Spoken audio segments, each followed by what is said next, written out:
농사 품앗이라는 것이 있습니다. 품앗이는 농촌에서 노동력이 부족할 때 서로 도움을 주고받으며 협력하는 행위입니다. 오늘 내가 도우면 내일 나도 도움을 받는다는 믿음이 품앗이 안에 담겨 있고, 또 서로 품앗이 하면서 나도 이 공동체 안에서 중요한 존재구나 하는 끈끈한 소속감도 생깁니다. 여러분, 사람은 양심의 화인을 맞은 경우를 제외하고 웬만한 경우엔 다들 이렇게 공정성을 추구하는 존재입니다. 품앗이처럼 누군가 노동력을 제공해주면 언젠가 나도 그 답례를 하고 싶고, 식사를 대접받으면 나도 대접하고 싶어하는 게 인간의 본능입니다. 그런데 이렇게 대갚아주는 본능이 선한 곳에만 사용된다면 얼마나 좋을까요? 아쉽게도 공정성에 목마른 사람들은 누군가 내게 도움을 줄 때뿐 아닌 누군가 내게 잘못했을 때에도 언젠가 꼭 대갚아주고 싶어 합니다. 누가 뺨을 때리면 나도 때리고 싶고, 어떤 이로 인해 손해를 본다면 그에 상응하거나 더 심한 손해를 끼쳐야 그 상한 감정이 어느 정도 해소되는 것입니다. 나라는 존재의 가치를 짓밟고 희롱한 그도 동일하게 내가 겪었던 감정을 느끼게 해주고 싶은 것입니다. 그런데 이렇게 시원하게 악을 악으로 갚아버리고 싶어하는 것이 평범한 사람들의 속마음일진데, 오늘 본문을 보니 아무도 악을 악으로 갚지 말라고 하십니다. 여러분, 악을 악으로 갚는다 해서 그 악이란 질이 나쁘고 부패하고 사악하고 유해한 것을 뜻합니다. 그래서 악을 악으로 갚는다는 것은 누군가 내게 질 나쁘고 사악한 행동을 한다고 했을 때 함께 사악하고 질 나쁜 행동, 부패하고 유해한 행동을 하며 복수하는 것을 뜻합니다. 만일 남의 차에 치였다고 해서 너도 당해보라고 차로 돌진하고, 어떤 이가 도둑질하였다 해서 똑같이 그 가정에 방문하여 집안에 있는 물건들을 약탈한다면 그 역시 질 나쁘고 부패하고 사악한 사람일 뿐인 것입니다. 여러분, 보통 현대의 평범한 사람들은 아무리 경찰이나 검찰이 신뢰하기 어렵고 탄원했던 것들이 많은 시일이 걸릴지라도 그 악한 행위들의 처벌은 그들에게 맡기곤 합니다. 그런데 어느 정도 육체적, 물질적, 정신적 피해가 분명히 있음에도 불구하고 애매하다는 이유로 경찰이나 검찰에서 적극적으로 다뤄주지 않고 그냥 서로 합의하라고 할 만한 것들이 많습니다. 결국에는 그 피해에 대한 보상도 받지 못하고 나만 우스운 꼴만 당하고 시간만 낭비되며 흐지부지 끝나버릴 때도 있는 것입니다. 특히 고대사회에서는 오죽하겠습니까? 지금도 여전히 금권과 인맥이 판치고 유전무죄, 무전유죄의 세상인데, 하물며 고대사회에서는 누가 서민들과 약자들을 위해 발벗고 나서주겠습니까? 그래서 CCTV도 없는 시대이다 보니 사적인 제재들이 많은 것입니다.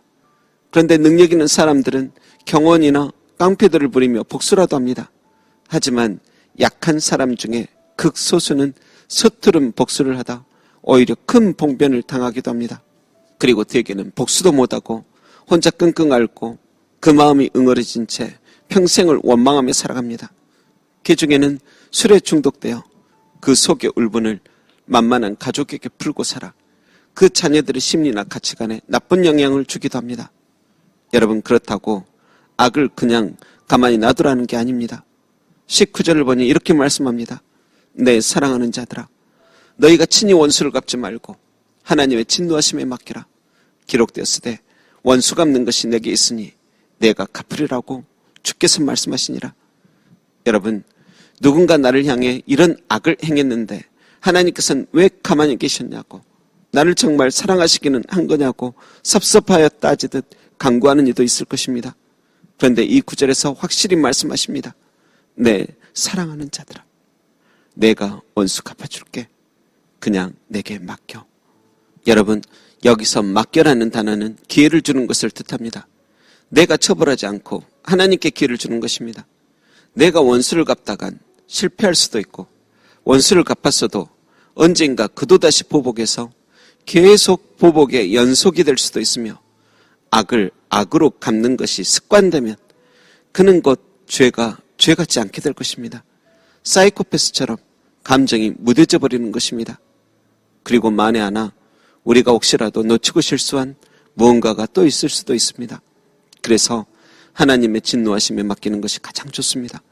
이 복수는 주께서 친히 하신다고 하셨으니 하나님께 기회를 드리고, 우리는 하루라도 빨리 분노와 흥분으로 인하여 불규칙하게 계속되는 심장을 가라앉히고 현실을 바로 살아야 합니다.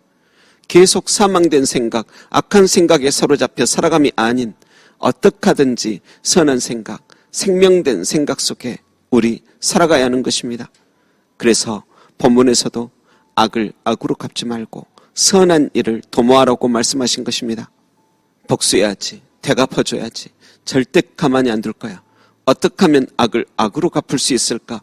그것에만 관심 갖기보다 그와 정반대로 선한 일에 관심을 갖는 것입니다. 조앤 롤링이란 영국의 작가가 있습니다. 세계적인 히트를 한 해리포터 시리즈를 지은 사람입니다. 그녀의 어머니는 따뜻하고 상상력이 풍부한 사람이라서 조앤은 어머니를 너무도 의지하였습니다. 그런데 그런 어머니가 병으로 소천합니다. 깊은 슬픔에 빠져있던 조앤은 어떤 포르투갈 남자를 만나 그에게서 정서적 위안을 찾으려 했습니다. 하지만 사랑받고 싶어 결혼했는데 도리어 신체적, 정서적 폭력을 휘두릅니다.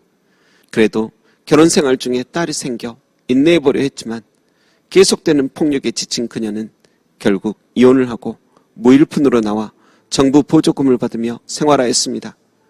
여러분, 사람은 공정성을 추구하는 존재인데 어찌 조앤도 그렇게 신체적, 정서적으로 당한 그 폭력을 복수하고 싶지 않겠습니까? 내가 너로 인해 얼마나 힘들고 슬펐었는지 그 기분을 꼭 알게 해주고 싶은 것이 사람의 본능이라 그녀 역시 너무 미워 악을 악으로 갚고 싶은 마음도 있었을 것입니다. 그런데 그녀는 악한 것에 관심을 두기보다 하나님께서 자신에게 주신 은사인 순수하고 창의적인 생각들을 글로 표현하기 시작합니다. 원망하고 가난을 염려할 시간에 날마다 단골 카페에 가서 행복한 상상의 나래를 펴며 선한 일을 도모한 것입니다. 미국의 시인이던 롱펠로우 역시 자신의 아내가 옷에 불이 붙어 화상으로 죽고 자기도 함께 화상으로 힘들어할 무렵 그 허망한 인생을 탓하고 원망만 하기보다 잠시만 슬퍼하고 마음을 다독이며 그동안 단테가 쓴 신곡이라는 책을 수년에 걸쳐 번역하고 알려 그 책을 본 독자들은 자신의 신앙과 도덕적 가치에 대해 다시 한번 성찰하며 인간의 영혼과 구원에 대한 깊은 감정을 불러일으켰습니다. 여러분, 그들이 허무해지고 세상 악에 잡다면 도저히 생길 수 없던 새로움들이었습니다. 그렇다면 우리 예수님은 어떠하셨을까요?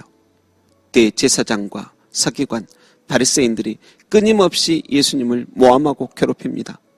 그런데 예수님은 그 악한 행위들을 향해 호통도 치셨지만 그렇다고 언제나 그들만 신경 쓰고 사신 게 아닙니다. 그것은 그들을 만날 때만 잠시 그러셨고 정작 예수님의 관심은 언제나 선한 일을 도모하는 것뿐이셨습니다. 여러분, 악한 것만 보이고 들리는 환경 속에서 선한 일을 도모한다는 것은 결코 쉽지 않을 것입니다. 그러나 쉽지 않다는 이유로 악에게 져서 함께 악해져 살아가는 것은 더 참담합니다. 주께서 악에게 지지 말고 선으로 악을 이기라. 악을 악으로 갚지 말고 선한 일을 도모하라. 이렇게 말씀하신 이유는 충분히 가능하기에 주님 안에서 우리가 그렇게 할 수 있기에 그리 말씀하신 것입니다. 그러니 부디 악에게 잡히지 말고 분노와 포기와 우울에 속지 말고 거기서 빠져나와 주께서 명하신 선한 일을 도모하며 살기를 주님의 이름으로 축원합니다. 기도하겠습니다. 하나님, 악한 것에게 금세 흥분하며 그 기운에 잠식당하지 않게 하소서.